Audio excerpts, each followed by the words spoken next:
안녕하십니까. 주사위 채널의 정 소장입니다. 먼저 주의사항 한번 읽어보고 넘어가도록 하겠습니다. 정 소장의 종목 리뷰는 추천 종목이 아니며 수익을 보장하지 않습니다. 시장에서 돋보인 주요 종목을 정 소장의 시각에서 재해석한 것일 뿐입니다. 투자는 개인의 판단에 의해서 결정하시기 바랍니다. 예, 주의사항 한번 읽어드렸고요.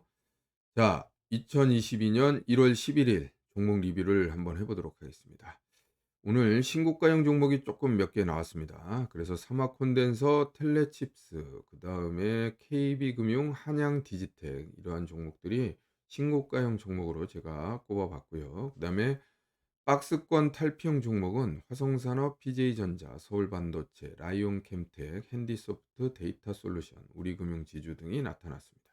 자, 여러분, 제가 시황을 통해서도 말씀드렸습니다만 지금 어제 오늘 계속해서 금융 관련주가 계속해서 나타나고 있고, 여러분들 아마 제가 이렇게 꼽은 종목 외에도 상당히 많은 금융주들이 지금 꿈틀꿈틀 움직이고 있는 모습을 보이고, 일부 금융주 같은 경우에는 상당히 많이 올랐습니다. 자, 이런 것들이 시사하는 바는 향후 이 지금 어떤 뭐랄까요? 하락 추세 내지는 조정 추세 요런 부분들이 단기적인 조정이 끝나고 나면 그다음에 추세적인 상승이 나타난다 그러면 그때 무엇이 올라갈 것인가라는 거에 대한 단초를 제공한다. 이렇게 말씀드릴 수가 있겠습니다. 그래서 금융주는 지금부터 꾸준히 잘 살펴볼 필요가 있겠다라는 말씀을 드리고요. 어제 일부 건설주들이 나왔는데 오늘은 건설주 어제 올랐던 건설주가 확 꺾였습니다. 그러나 건설주 같은 경우도 제가 뭐라고 말씀드렸죠?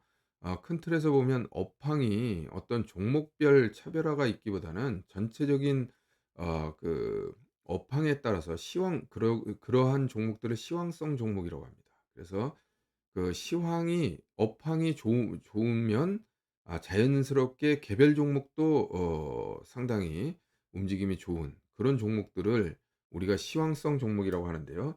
이런 부분들은 한번 움직이면 상당히 크게, 그리고 또 상당히 오랜 시간 움직이는 것이 보통입니다. 그래서 어제 얘기가 나왔던 건설도 한번 여러분들이 주의 있게 한번 살펴볼 필요가 있고, 그렇지만 큰 틀에서 보면 지금 현재의 주목할 가장 1순위는 금융주다. 그리고 금융주 중에서도 은행주다. 이렇게 말씀드릴 수가 있을 것 같습니다.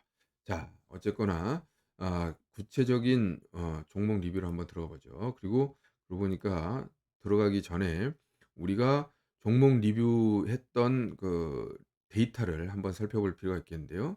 지금 현재 종목 수가 68개입니다. 지금 보시다시피 이것도 굉장히 중요한 하나의 데이터인데요.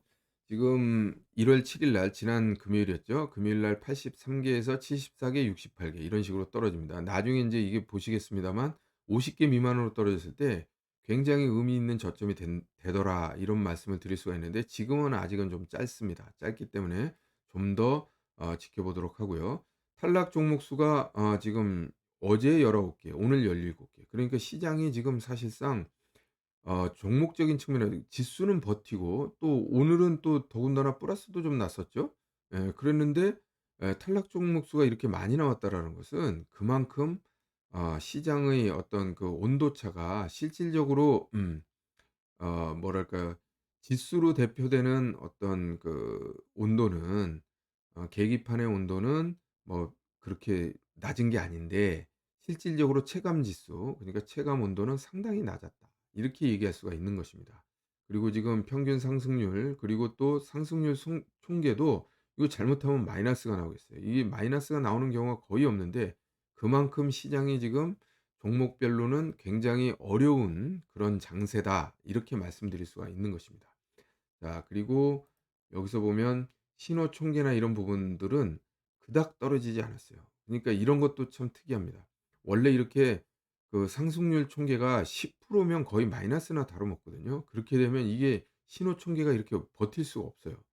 상당히 많이 떨어지는데, 지금 그러니까 어떤 면에서 봤을 때는 큰 틀에서는 지금 저점 부근에 와 있는 겁니다. 이게 시장이 어 인제 물론 이러다가 확 깨질 수가 있어요. 계속 말씀드리지만 그 신용잔고가 한꺼번에 쏟아져 나오는 경우에는 어쩔 수 없이 이게 시장이 깨지게 됩니다. 그럼 지수가 레벨 다운이 확 되는 거죠. 그럴 수 있겠습니다만 현재에서 큰 어떤 그 외부적인 악재만 없다고 한다면 지금 이러한 숫자들은 지금 거의 저점 부근에 와 있다. 이렇게 말씀드릴 수가 있는 것입니다. 자, 그래서 숫자에 대해서는 지금 한번 살펴봤고요. 그렇다면 구체적인 종목을 한번 살펴보도록 하겠습니다. 그래서 오늘의 그 이 신고가형 종목이라고 할 수 있는 사막 콘덴서부터 한번 살펴보도록 하죠. 자, 지금 오늘 윗꼬리를 좀 달았습니다만 거래량이 터졌고요. 근데 중요한 건 뭐냐면 지금 외국인과 기관이 모두 양매도, 그러니까 이 뭐랄까요, 급등을 빌미로 해서 오히려 여기서 물량을 털어내는 그런 모습을 보였습니다. 그럼 기업 분석을 반드시 보고 가야겠죠. 그래서 기업의 흐름을 한번, 그 매출의 흐름이나 이런 부분들을 보면 그렇게 뭐 나쁜 흐름은 아닌데요. 지금 이런 건 볼 수가 있겠네요. 4 분기 지금 예상 실적이 영업이익이 갑자기 반토막이 나는 겁니다. 이런 걸 봤을 때 이런 거에 대한, 그러니까 최근 인제 발표가 얼마 안 발표는 지금 45일 이후에 나니까 2월 중순쯤에 인제 결과적인 그 4 분기 실적이 발표가 될 텐데요. 이런 부분들이 예상치가 지금 좀 떨어졌다, 이렇게 볼 수가 있겠습니다. 근데 인제 이게 사막 콘덴서라는 게 콘덴서 제조업체인데, 콘덴서라는 게 여러분들이 뭐 어떻게 이해를 하고 있으실지 모르겠는데 한마디로 그 전자 제품에서 꼭 필요한 그런 그 전자 부품 중에 핵심적인, 그러니까 중요도로 따진다 그러면 그렇게 중요하지 않을 수가 있겠습니다만 반드시 필요한 거라는 거예요. 그러니까 이게 없으면 안 되는, 그러니까 인제 중요하다고 볼 수 있지만 우리가 밥에서 쌀이 없으면 말이 안 되지 않습니까? 그런 거지만 쌀 한 톨 한 톨로만 보면 그렇게 그 부가가치가 크다, 이렇게 볼 수는 없는 것이죠. 그런 것처럼 전자제품을 만드는데 많이 들어가고 그리고 필요한 그런 거라는 거예요. 그렇다고 해서 뭐 가격이 어마어마하게 비싸거나 그러니까 중요도 자체는 그렇게 드러나진 않지만 그런 이런 부품인데, 이런 부품들이 지금, 근데 인제 제가 얘기하려고 하는 거는 콘덴서에 대한 얘기가 아니라 이게 지금 영업이익률이 떨어지고 그 매출액이 지금 살짝 둔화되고 있다는 거예요. 그러면 이렇다는 것은 궁극적으로 전자제품 전반에 걸친 어떤 그런 흐름의 문제점, 매출의 문제점, 이런 부분들을 뭐 정확하게 집어서 얘기는 할 수 없겠습니다만 이런 그 원부자재 그리고 소재 업체들을 통해서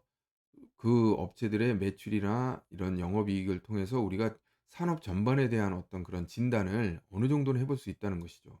그런 차원에서 우리가 볼 필요가 있겠는데, 어쨌거나 중요한 부분은 뭐 이게 급격하게 뭘 반전하는 건 아님에도 불구하고 지금 수급이 좋지 않았다.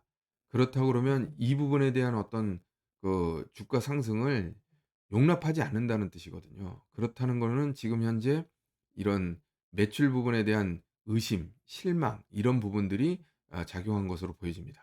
자, 그렇다 그러면 우리는 이러한 종목의 상승에 우리는 어떤 식으로 대비를 해야 될까요? 그러니까 이거는 한 가지를 하지 말아야 됩니다. 뭐냐면 금기는 쫓아가면 안 된다는 거예요. 눌러주면 혹시 모르겠습니다만 눌러주고, 눌러줄 때도 하락한다고 사는 게 아니라 하락하고 다시 그 저점을 확인하는 거가 필요하답니다. 한다는 말입니다. 그러기 때문에 여러분들이 지금 현재 시점에서 가장 중요한 부분은 하나는 잊지 마셔야 돼요. 올라간다고 해서 쫓아가지는 마라. 특히 갭상승을 한다고 해서 쫓아가지 마라. 갭상승이라는 것은, 이런 종목들은 갭상승할 때 굉장히 위험하다, 이런 말씀을 드릴 수가 있겠습니다. 특히나 지금 그 대량의 거래량을 동반한 1,582% 예요, 지금 거래량이. 이런 종목들의 당장의 하루 이틀은 상당한 조정을 나타낼 수 있습니다. 그러니까 저점을 충분히 확인하고 그다음에 들어가는 것이 좋겠다, 관심을 갖더라도. 그리고 지금 이렇게 수급이 안 받쳐줄 때는 한 템포 쉬는 것도 답입니다. 그래서 내일의 수급을 한번 다시 한번 확인해 보고 그다음에 쫓아가는 것도 의미가 있다, 이런 말씀을 드릴 수가 있겠어요. 그래서 기준선은 고점이었던 65,000 원대를 보고 수급이나 거래량이나 이런 부분들을 여러 상황에서 한번 살펴볼 필요가 있겠고, 또 이거를 길게 놓고 본다 그러면 결국 이거는 시장에 주식 시장에 사막 콘덴서라는 종목이 있다. 그리고 인제 그런 '신호탄을 터뜨렸다.' 이런 측면에서 우리가 바라볼 수가 있는 것입니다. 자, 그래서 사막 콘덴서는 살짝 우리가 뭐랄까요? 뭐 비관적으로 볼 필요는 없겠습니다만 한 발 떨어져서 관망의 형태의 관점에서 우리가 접근을 하자. 이런 말씀을 드릴 수가 있겠습니다. 자, 다음은 텔레칩스인데요. 텔레칩스도 일단은 회사 내용을 한번 먼저 살펴보죠. 회사 내용이 지금 매출액은 어떻습니까? 올해도 뭐 한 300억 정도로 늘어나기는 했는데 글쎄요. 지금 45, 지금 영업이익이 지금 일단은 반전의 기틀은 지금 보여준다고 보여집니다. 그래서 작년에 2020 년에 어떤 그런 마이너스에서 지금 탈피하는, 그것도 분기별로 지금 계속 좋아지고 있는 모습을 볼 수 있죠. 그렇기 때문에 이건 나쁘지 않네요. 그래서 텔레칩스는 우리가 그 관점을, 지금 이 대양봉의 어떤 흐름을 우리가 너무 의심할 필요는 없겠다라는 말씀을 드릴 수가 있겠습니다. 그리고 그러기 때문에 여기에 고점을 돌파한 시점을 놓고 그러면 결국 한 2만 원 정도 되겠네요. 2만 원 눌러줄 때 일단은 매수, 그다음에 돌파할 때 추격 매수, 이런 관점에서 접근할 수가 있겠고, 거래량은 지금 6,400%. 이게 거래량이 너무 많이 늘었네요. 이렇게 거래량이 너무 많이 늘었을 때 이거는 진짜 우리가 인제 관심을 가져야 되는 겁니다. 그렇다고 무조건 사자라는 뜻이 아니라 관심을 가져야 된다는 거예요. 이런 거래량이 드러났다는 건 지금 재료적인 측면에서 뭔가 얘기가 나왔다라는 뜻인 거고, 그다음에 투자자들의 관심이 그만큼 끌렸다는 거예요. 물론 단타들이 많이 붙었기 때문에 이렇게 어마어마한 거래량 증가, 뭐 1,900만 주가 많다는 게 아니라 6,430% 만큼 뛰었다는 거, 성장을 했다는 거, 어제에 비해서. 이렇게 64배가 늘어났다는 거는 이건 나름대로는 이유가 있는 것입니다. 그렇기 때문에 이런 부분들을 잘 봐야 되는데, 이때 수급이 받쳐줬으면 참 좋은 것이죠. 근데 인제 지금 외국인은 쪼끔 일부 들어왔습니다만 기관 투자자들은 어떻게 보면 쪼끔 매도하는 그런 형태를 보였습니다. 아직까지는 적극적인 외국인과 기관의 어떤 매매가 들어오진 않았다, 이렇게 말씀드릴 수가 있을 것 같고요. 그렇기 때문에 우리가 이 텔레칩스에 대한 우리의 관점은 1차적으로 차적으로 계속 말씀드립니다만 내일 또 저점 나올 수 있습니다. 시황에서 제가 분명히 말씀드렸죠. 시황에서 저점이 나올 수 있는 구간에서는 절대로 추격 매수를 해서는 안 되겠죠. 눌러줄 때 매수하는 관점에서 접근을 해야 되고, 눌러주는 것도 눌러준 다음에 이게 턴이 확인되고, 그러니까 저점을 찍고 올라가는 게 확인이 되면 그때 들어가야 된다는 말씀을 드립니다. 그리고 거래량도 어느 정도는 아 받아줘야겠죠. 그래서 지금 지난 어제 같은 경우에 보면 31만 주네요. 그러니까 최소한 9시 한 40분 이렇게 총 2천만 주 가까이 거래되면 그다음 날도 100만 주 정도는 충분히 거래가 됩니다. 그렇기 때문에 아마 아침 시초가 이후에 한 3-40만 주는 충분히 거래가 되겠습니다만, 거래되는 것도 한번 확인할 필요가 있겠다. 이런 말씀을 드릴 수가 있겠습니다. 다음 종목 볼까요? 다음 종목 보시면 KB금융입니다. 드디어 인제 KB금융, 금융주가 나왔는데요. 금융주 같은 경우는 인제 지금 일부 지금 하나금융지주 어제 말씀을 드렸고요. 지금 고점을 완전히 돌파를 했죠. 그러니까 고점 돌파를 우리가 기준으로 놓고, 금융주 같은 경우는 사실 내재 가치나 이렇게 매출액이나 이런 걸 볼 필요도 없습니다. 지금 너무 좋은 상황인 거고 저평가되어 있는 것도 맞고요.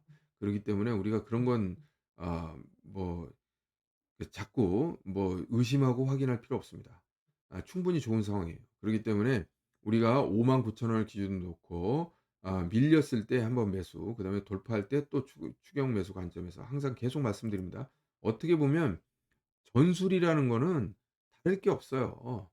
전략이라는 측면에서 봤을 때 큰 틀에서 어떤 식으로 접근할 거냐는 중요한 상황입니다만, 전술이라는 건 뻔합니다. 어떻게 보면 뭐 예를 들자면 우리가 무슨 음식을 먹는다 그러면 젓가락으로 먹을 거냐, 숟가락으로 먹을 거냐, 아니면 뭐 포크로 먹을 거냐, 뭐 이런 정도 수준이에요. 그러니까 이게 어떻게 보면 내일 시황으로 판단을 했을 때 하락이 예상이 되고 그다음에 저점 하단이 예상이 된다고 생각했을 때 주가가 결국은 시장이 깨지면 어떻게 되겠습니까? 주가도 떨어지겠죠. 그렇기 때문에 우리가 눌림목이라는 건 그런 차원에서 제가 지금 언젠가요? 최근에 방송을 시작한 이후로는 추격 매수에 대한 얘기를 해본 적이 없습니다. 계속해서 뭐 어떤 얘기를 하고 있죠? 눌러줄 때 매수하고 플러스로 돌아설 때 추격 매수의 관점에서 들어간다. 그러니까 결국은 상승을 해야만 우리가 수익을 얻기 때문에 추격 매수의 관점에서 들어간다고는 하지만 결국은 비싼 가격 갭 상승할 때 쫓아가라 이런 얘기를 하질 않습니다 지금은. 아직 타이밍이 그런 타이밍이 아니기 때문이죠. 그러니까 지금은 뭐 예를 들면 뭐 젓가락으로 먹는 게 뭐 공격적인지 포크로 먹는 게 공격적인지 모르겠습니다만 지금은 쪼끔 보수적인 관점에서 우리가 접근해야 된다. 투자 전략적인 아니 전술적인 측면에서요. 그런 말씀을 드리고 거래량 지금 충분히 나왔고 그다음에 외국인 매수가 상당폭 들어왔습니다. 그렇기 때문에 우리가 믿을 만하다. 너무 이렇게 비관적으로만 볼 필요 없다. 이런 말씀을 드리면서 KB금융 마치고요. 다음 종목 볼까요? 한양디지텍입니다. 한양디지텍도 지금 한양디지텍 같은 경우는 상당폭 상승을 했어요. 지금 만 원에서 18,000 원이니까 한 80% 정도 상승을 했는데 그 와중에도 이렇게 주가라는 것은 항상 움직일 때 완급을 조절을 하게 됩니다.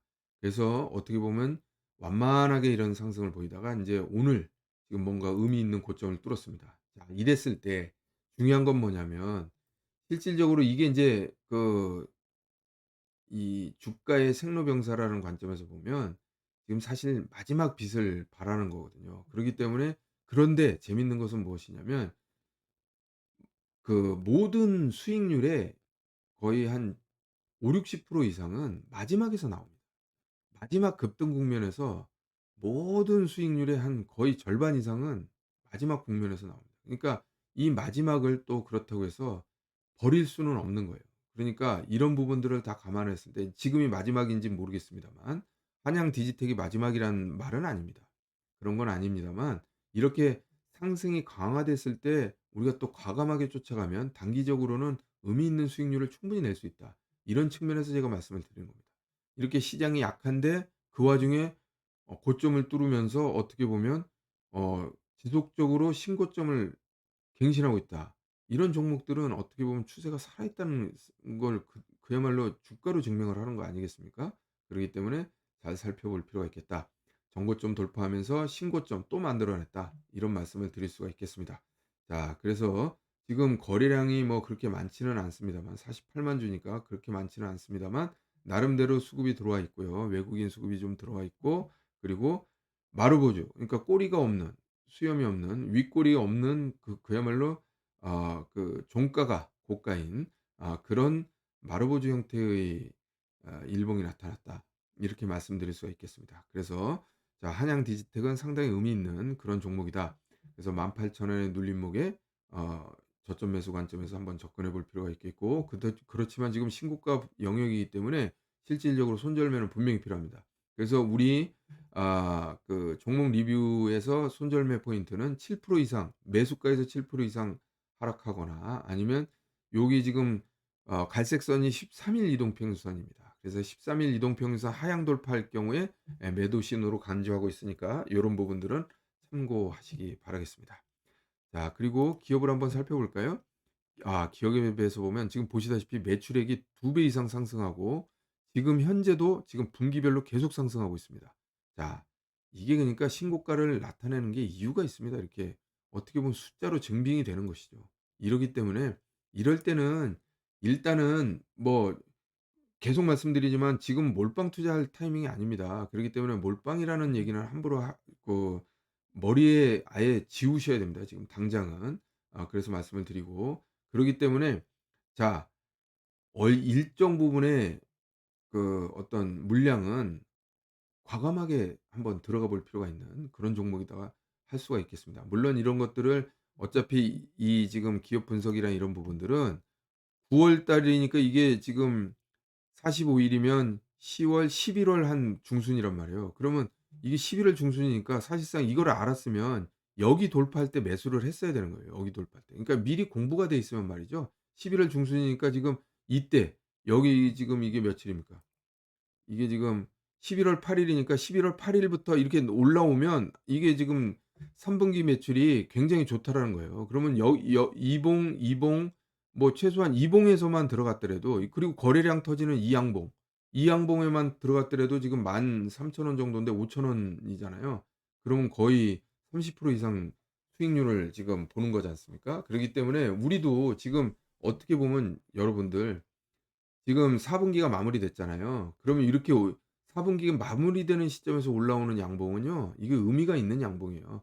그 내부자라든지 아니면 기업 탐방을 한 애널리스트라든지 이런 부분들이 소문이 날 수밖에 없는 것이죠. "이 회사가 지금 이렇더라." 그래서 실질적으로 지금 분기 마감을 하고 나서 나오는 양봉의 거래량들은 '의미가 있는 거래량이다.' 이렇게 아셔야 됩니다. 그래서 인제 이런 말씀을 드릴 수가 있겠고 다음 종목을 볼까요? 화성산업이네요. 화성산업. 예, 화성산업도 지금 보면 예, 돌파. 근데 거래량이 좀 작네요. 그리고 이게 190,000 주인데 400% 상승했습니다. 그렇다면 이게 평소의 거래량이 굉장히 작다는 얘기죠. 예, 4만 주, 48,000 주. 이런 종목들은 여러분들 계속 말씀드립니다. 거래량이 충분히 확보되는지를 더 확인을 해야 됩니다. 그다음에 접근하는 게 옳다. 그래서 13,500 원이 기준선이 될 것 같고요. 또 회사에 대한 관점을 한번 봐야죠. 회사는 매출액은 그냥 꾸준히 유지가 되어 있고 영업이익도 유지가 돼 있네요. 이 회사가 상당히 탄탄한 흐름인데 지금 400억 이라고 그러면 지금 이게 100억 정도는 분기별 영업이익이 100억 정도는 나와야 되는데 지금 뭐 그에 아주 못 미칩니다. 그러니까 작년 실적에 비해서는 지금 확 떨어질 공산이 커요. 지금 요거 반기가 지금 50억 조금 넘지 않습니까? 그리고 이게 50억 이면 잘해야 뭐 한 150억 정도 되겠네요. 그러면 이건 글쎄요. 그렇다고 본다면 지금 작년에 비해서 주가가 좋을 게 없을 것으로 보여지는데 그러니까 2020 년에 비해서요. 그러면 잠깐 주봉으로 볼까요? 예, 역시 뭐 커다랗게 뭔가가 없네요. 그러니까 결국은 이거는 정고점 못 뚫는다는 얘기죠. 정고점을 뚫기가 힘들다는 거예요. 그러면 이게 16,000원 이상으로 가기가 힘들다는 뜻인 거고 지금 16,000원을 놓고 봤을 때 2,000원 남았죠.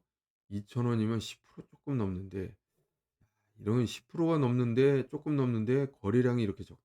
이런 것들은 그러니까 결국은 우리가 매매 대상에서는 의미가 없다라고 말씀드릴 수가 있겠습니다. 그 거래량 자체가 적은 데다가 이를테면 위에 어떤 그 공간이 너무 작죠.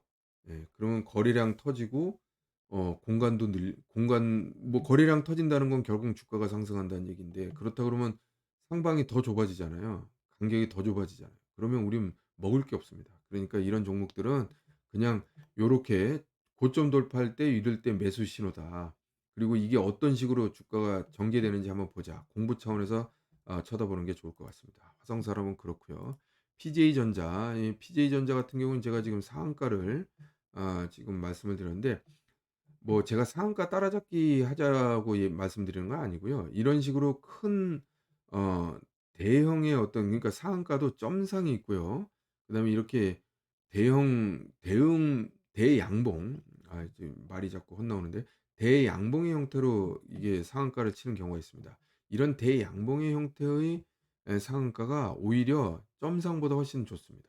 이런 부분 물론 이제 점상을 한다는 것은 추가적인 그 상승을 불러온다는 의미에서 뭐 대양봉보다 점상이 더 좋은 거 아니냐. 이 거래량 없는 점상 이렇게 얘기할 수 있겠습니다만 나중에 깨질 때도 점하를 맞을 수가 있어요.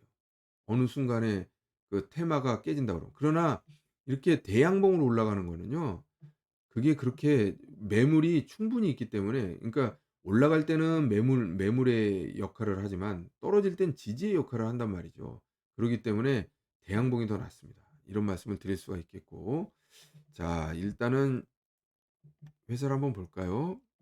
회사를 봤더니 회사는 그냥 뭐 평범한 느낌이네요. 지금 큰 틀에서 뭐 성장성이라든가 이런 것들은 눈에 보이지 않고 그렇지만 그렇다고 뭐 이렇게 갈수록 처지는 회사는 아닌 것 같습니다. 평균은 항상 평타는 치는 그런 회사로 보여지고요. 그렇다고 한다면 주봉으로 한번 볼까요? 주봉으로 봤을 때는 지금 한번 쭉 뽑았다가 지금 다시 인제 또 이거 혹시 정치 테마주 아닌가요? 정치 테마주일 가능성도 있을 것 같은데. 예. 제가 뭐 이 테마주나 이런 식으로 제가 보지는 않기 때문에 제가 잘 모르겠습니다만 이게 정치 테마주 같습니다. 어 1 차적으로 뭐 그렇게 크게 숫자상으로 이게 올라가야 될 지금 상황이 아닌 것 같은데, 그리고 지금 뭡니까? 주봉으로 보면 이게 최근에 지금 이렇게 됐단 말이에요. 이 정치 테마주 같습니다. 하여튼 이런 종목들은 어떻게 보면 근거가 부족하고 숫자가 받쳐주지 않기 때문에 이 30%로 올라갔다라는 것을 뭘로 증빙할 수가 없죠.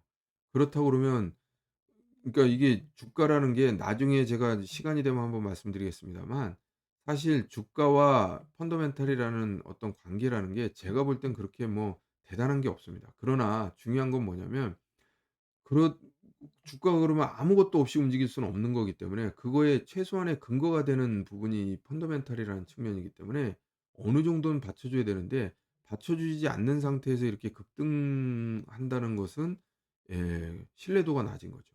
이걸 지킬 수 있느냐, 그리고 추가적으로 상승할 것이냐에 대한 신뢰도가 낮고, 또 신뢰도가 높아서 올라간다고 손 치지만 어느 정도 수준에서 깨지면 이걸 또 버틸 수가 없습니다. 그럼 우리가 적절한 가격에 살 수도 있어야 되고 적절한 가격에 팔 수도 있어야 되는데, 사기도 힘들지만 팔기도 힘들다.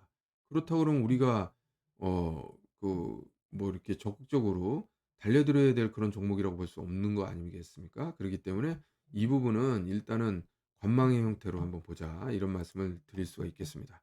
자, 다음은 서울 반도체고요. 서울 반도체, 예, 서울 반도체는 상당히 좋은 모습이네요. 자, 볼까요? 자, 일단은 그동안에 버텨왔던 하나, 둘, 그리고 또 뭐 못 뚫은 걸 생각하면 한 두 군데 결정적인 어떤 그런 어 저항선의 역할을 했고요. 15,500원 정도 되겠네요. 이거를 시원하게 500만 주 거래량 터지면서 외국인도 받쳐줬고요. 그다음에 기관도 일부 사는 그런 모습을 보였습니다. 수급이 쫓아오는 대양봉으로 지금 일단은 어 '거래량을 폭발시켰다.' 이렇게 말씀드릴 수가 있겠고, 서울 반도체, 예, 어떻습니까? 일단은 영업이익은 지금 작년, 재작년에 비해서는 영업이익은 확실하게 돌아섰네요. 3 분기만 가지고 600억 입니다. 그러니까 2020 년도에 600억 정도 영업이익이었는데 3 분기 만에 도달했다. 그리고 3-4-10 이니까 12 에다가 한 그러니까 1조 3천억 정도 되겠죠? 그렇다고 그러면 매출액도 증가했다. 그러니까 결국은 사실은 240일 이동 평선 미만에 있을 뭐 이유가 전혀 없는 그런 종목이라고 할 수 있겠습니다. 그렇기 때문에 이런 종목들은 어떻게 보면 아까 인제 그 신고가형 종목의 경우에는 주가가 지금 상승하고 있는 상황이기 때문에, 그러니까 주가의 위치가 높은 위치이기 때문에 사실상 부담스러운 면도 없지 않아 있어요. 그런데 서울 반도체 같은 경우는 지금 보시다시피 240일 이동 평균 사이 선과의 간격도 상당히 있고요.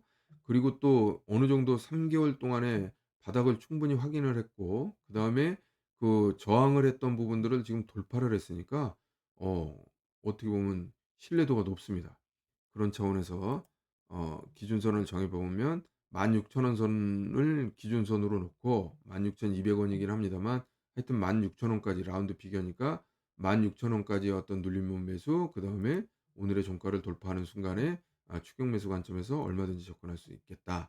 그리고 또 내재적인 가치라든지 이런 부분들이 충분히 쫓아오고 수급까지도 쫓아오는 걸 보니까 우리가 너무 겁낼 필요는 없고, 적절한 눌림목이 오고 그다음에 돌파하는 시점에서 우리가 얼마든지 매수할 수 있겠다, 이런 말씀을 드릴 수가 있겠습니다. 자, 다음 종목 볼까요? 다음 종목은 라이온 캠텍입니다. 라이온 캠텍도 지금 굉장히 지지부진한 모습을 하나, 둘, 셋, 3 개월 정도 보이고, 그다음에 인제 의미 있는 지금 상승을 하고 있는데, 다만 인제 여기 240일 이동 평균선과 예전에 돌파 못 했던 부분들이 인제 겹쳐 있어요. 내일 어떻게 되는지 한번 두고 보시죠. 거래량이 지금 900% 인데 9 배가 늘었는데 15만 주입니다. 그렇다는 것은 평소에 한 2만 주, 3만 주 거래되는 거죠. 16,850 주네요. 이거 가지고는 우리가 9,100 원짜리 2만 주, 3만 주 거래 갖고는 도저히 들어갈 수도 없고 나올 수도 없죠. 이거는 뭐 그림의 떡입니다. 그래서 라이온 캠텍은 모양새는 참 좋은데 우리가 그림의 떡이다. 그러기 때문에 뭐 뭐랄까요. 이런 종목은 빼야 됩니다. 거래량이 없으면 나중에 대응을 할 수가 없어요. 그러니까 여러분, 제가 누누이 말씀드립니다마는 지금 종목 리뷰 시간에는 제가 미리 뭘 해 놓고 다 정해 놓은 걸 가지고 나오는 게 아니고요. 제가 차트상으로 참 의미가 있겠다 싶은 것들을 아 그야말로 모아 놨다가 여러분하고 같이 리뷰를 한번 해 보면서 어떤 식으로 접근을 해야 되는가, 그리고 이 종목은 우리가 관심을 가져야 되는 종목인가, 아니면은 오히려 절대 관심을 가지면 안 되는 종목인가, 이런 부분들을 지금 아 같이 방송을 통해서 실시간으로 제가 말씀을 드리는 겁니다.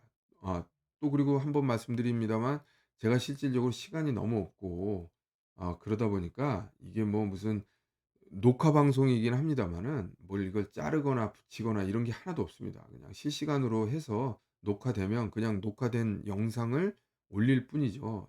나중에 인제 시간이 되면 인제 실시간으로 방송도 한번 해볼 예정인데, 아직까지는 제가 쪼끔 부담스러운 면이 있습니다. 그래서 여러분들, 그리고 또 지금 죄송한 얘기입니다마는 뭐 지금 보시는 분들도 얼마 없기 때문에 나중에 좀 인기가 좀 더 있어지면, 인기가 있어질지 모르겠습니다만 하여튼 보시는 분들이 많아지면, 그리고 또 요구사항이 생기면 실시간 방송도 한번 해볼 생각입니다.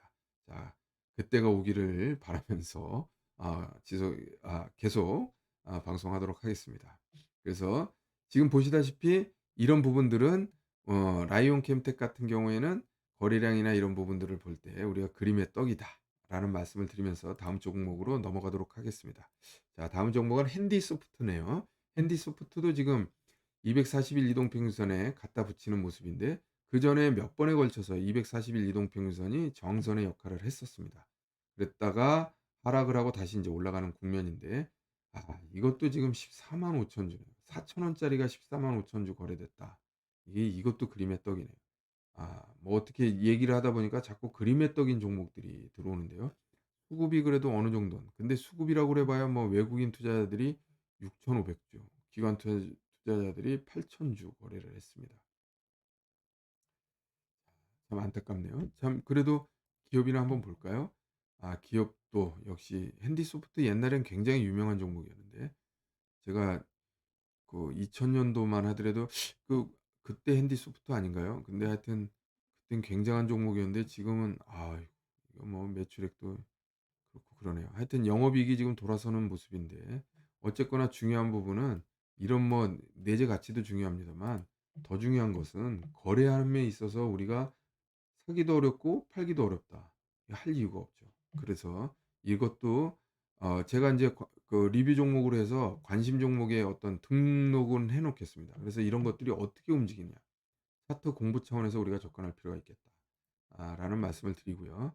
자, 데이터 솔루션 한번 볼까요? 데이터 솔루션도 이건 의미 있는 지금 고점들을 돌파를 했네요.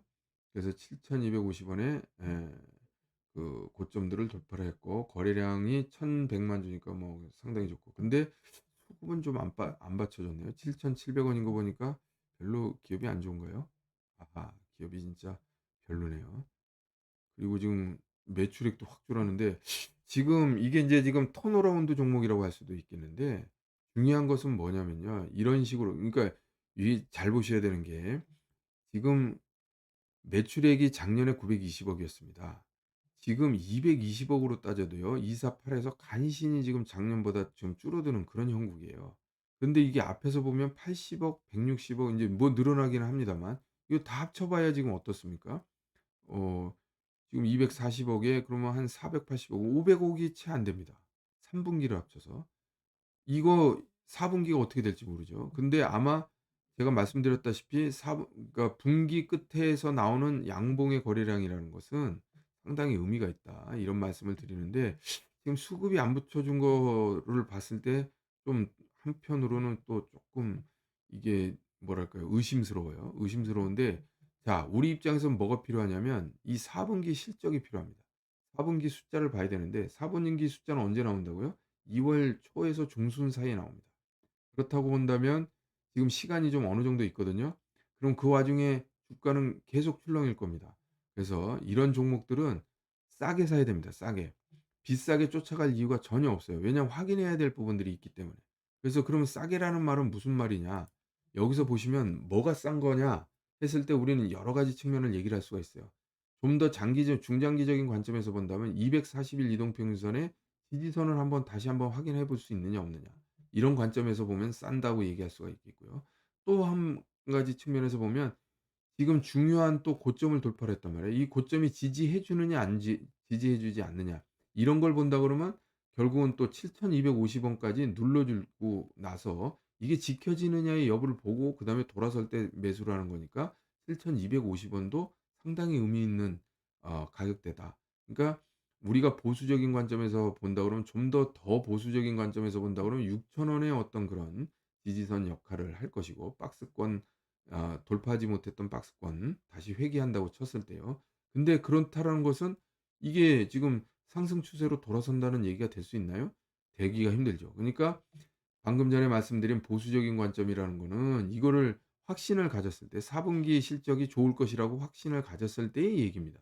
그러나 그걸 확신할 수 없다고 본다 그러면 지금 사실은 오히려 공격적으로 7,250 원이 지지가 되는지 여부를 살펴보고 이게 지지가 되고 올라간다 그러면 쪼끔이라도 쪼끔씩 한번 매수를 해볼 수 있겠습니다마는 이게 7,250 원을 하향 돌파한다. 그러면 그냥 과감하게 버려야죠. 우리 관심을 가질 필요가 없습니다, 어떻게 보면. 무슨 말씀인지 알겠죠? 그래서 데이터 솔루션의 관점은 우리가 반드시 확인해야 될 게 뭐냐? 4 분기 실적이다. 그러나 이 4 분기 실적이 나오기까지는 시간이 걸리니까 예를 들어서 좀 더 공격적인 관점에서 본다 그러면 7,250 원을 지키는지 여부를 보고 만약에 이게 지켜지고 어 저점을 찍고 올라가는 형태가 나온다 그러면 그때는 한번 공격적으로 매수 한번 해볼 수 있다. 이런 말씀을 드릴 수가 있겠고 또 4 분기 실적을 진짜 확실하게 믿는다 그러면 좀 더 낮은 가격에서 우리가 기다려 볼 필요가 있겠다. 이런 말씀을 드릴 수가 있겠습니다. 자, 다음 종목 볼까요? 마지막 종목이네요. 우리금융지주입니다.